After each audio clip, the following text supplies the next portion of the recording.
Eu acho que é bem interessante. Chama bastante atenção, né, o quanto as recomendações dos cidadãos conversam com a legislação municipal e quanto, às vezes, ações aparentemente simples, como você dar visibilidade pública para as lavanderias que estão regulares no município, são ações que podem ser implementadas rapidamente, mas com muita eficiência. São 40 cidadãos com ideias bem bacanas. O povo tem um dizer que andorinha só não faz verão, mas se elas se juntarem, elas já fazem um bom barulho, viu? Agora só falta uma fiscalização, acho que por parte da prefeitura. Eu enxergo uma Toritama com um ar mais puro. De uma cidade mais limpa. Bem organizada. Eu gostaria de ver Toritama sem fumaça, né? É um problema gigante? É sim, mas só que tem como ser resolvido quando a gente escuta a população e coloca vozes historicamente excluídas no centro dessas decisões.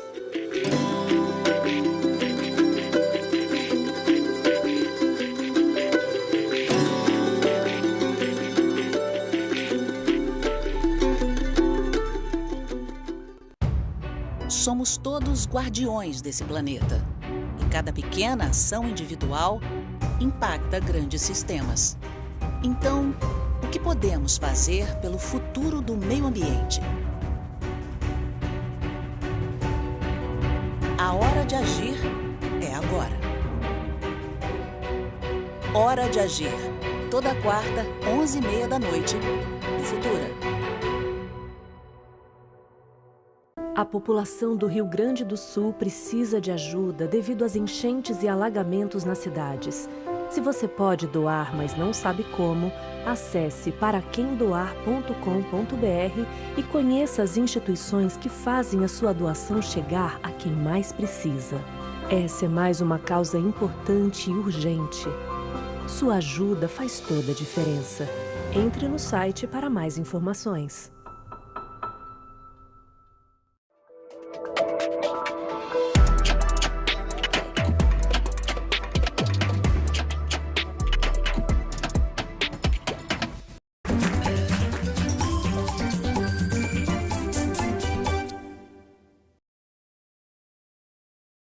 Atenção! Começa agora uma teleaula de Física do ensino médio.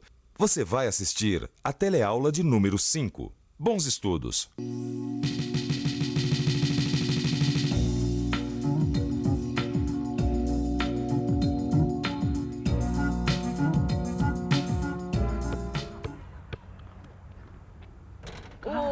Chua! Mais uma humilhante derrota, hein, João? 21-10. Eu nem gosto de basquete, meu esporte é futebol. Mas sabe que o basquete, além de mostrar o meu talento, vai ajudar a gente a entender um pouco melhor de física. Física? O que o basquete tem a ver com física?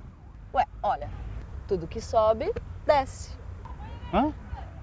Você sabe por que a bola sobe e desce? Esse é um dos assuntos da nossa teleaula de hoje. Nessa teleaula, você vai ficar conhecendo a aceleração da gravidade, vai aprender o que é o movimento de queda livre e vai aprender a fazer uns cálculos sobre o movimento de subida e descida de um projétil. O que acontece quando a gente joga um objeto para o alto?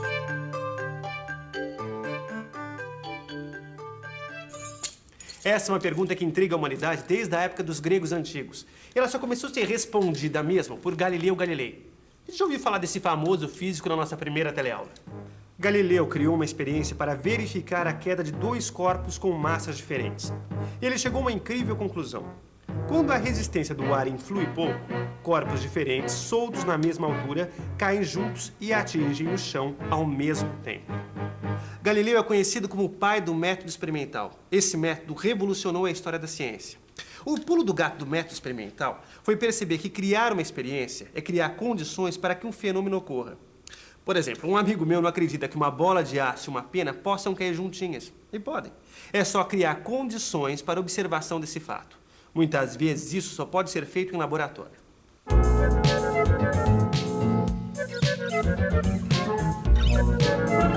Vamos ao laboratório. Já sabemos que a atmosfera influi no movimento de queda dos objetos. Então, para controlar esse problema, precisamos eliminar a atmosfera. Isso é possível usando o tubo de vácuo. Nossa, o que é isso? É mais uma das maravilhas do método experimental, Rosinha. Olha só, é uma foto que mostra as posições sucessivas de duas esferas de massas diferentes caindo dentro de um tubo de vácuo. Olha, repare que as duas esferas ocupam sempre a mesma posição em cada instante. Ou seja, as duas esferas estão caindo juntinhas, Rosinha. Como disse Galileu. Exatamente. Agora, preste atenção em outra coisa importante. Para se chegar a essa foto, foi usada uma lâmpada especial chamada estroboscópica, que ficava piscando em intervalos de tempos iguais. Quer dizer, para ir de uma posição até outra, as esferas levaram sempre o mesmo tempo. E repare que a cada intervalo de tempo, a distância percorrida pelas esferas vai aumentando. Você consegue dizer o que está acontecendo? Mesmo intervalo de tempo e distâncias cada vez maiores. Vamos pensar um pouco? Vamos pensar um pouco. Peraí, eu já vi isso na última teleaula. Se os corpos estão percorrendo a cada intervalo de tempo distâncias cada vez maiores, então já sei, a velocidade deles está aumentando. Raciocínio perfeito. A velocidade está aumentando, logo existe uma aceleração. Mas isso é só o começo. Repare nessa foto que ao lado da esfera, Rosinha, tem uma régua. E o intervalo de tempo entre uma posição e outra é de 1/30 segundos, ou 1/30avos de segundo. Bom, agora nós podemos fazer algumas medidas e fazer uma tabela. Tabela que você vai encontrar no seu livro de estudos. Observando a foto, é possível descobrir a posição em cada instante. E com a variação de posição e a variação de tempo, a gente pode descobrir a velocidade média em cada instante. ΔV sobre ΔT. Observe que a velocidade média realmente está aumentando. E mais, a velocidade está sempre aumentando mais ou menos com o mesmo valor. Bom, e para calcular a aceleração é só fazer ΔV sobre ΔT para cada instante. Olha só que interessante. A aceleração também gira em torno do mesmo valor. Você está dizendo então que a aceleração é constante, é isso? Exatamente, Rosinha. Segura aqui para mim, por favor. Olha, se a gente medir a aceleração várias vezes e com bastante cuidado, a gente vai chegar ao valor aproximado de 9,8 metros por segundo ao quadrado. Isso quer dizer o seguinte, que aqui em nosso planeta, quando um objeto cai, olha só, a sua velocidade aumenta de 9,8 metros por segundo a cada segundo.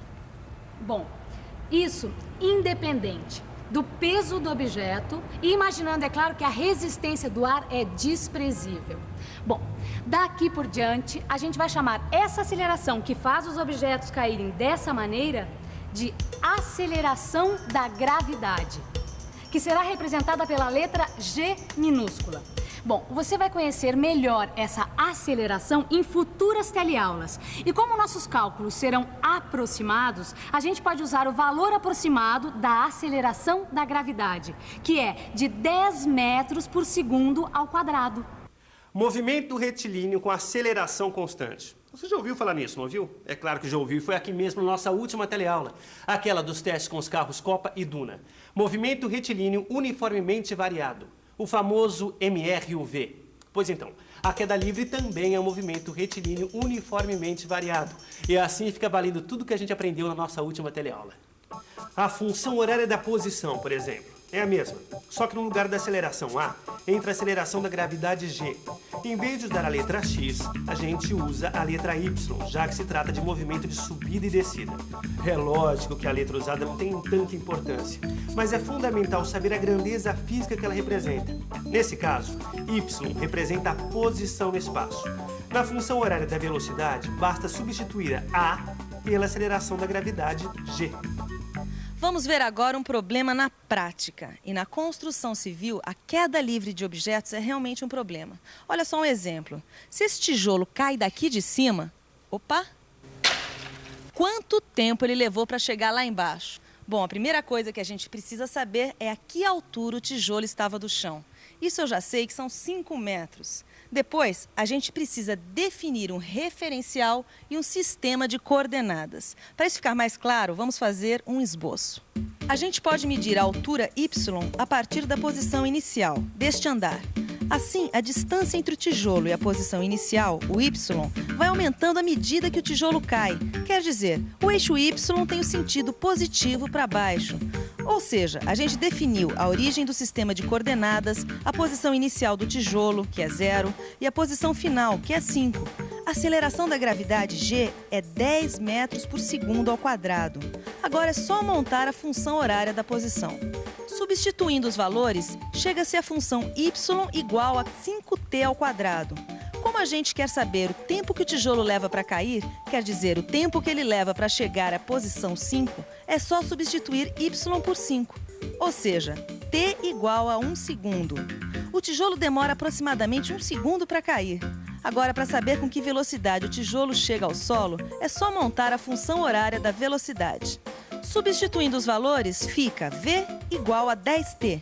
Como o tijolo demora 1 segundo para cair, é só colocar 1 no lugar do t.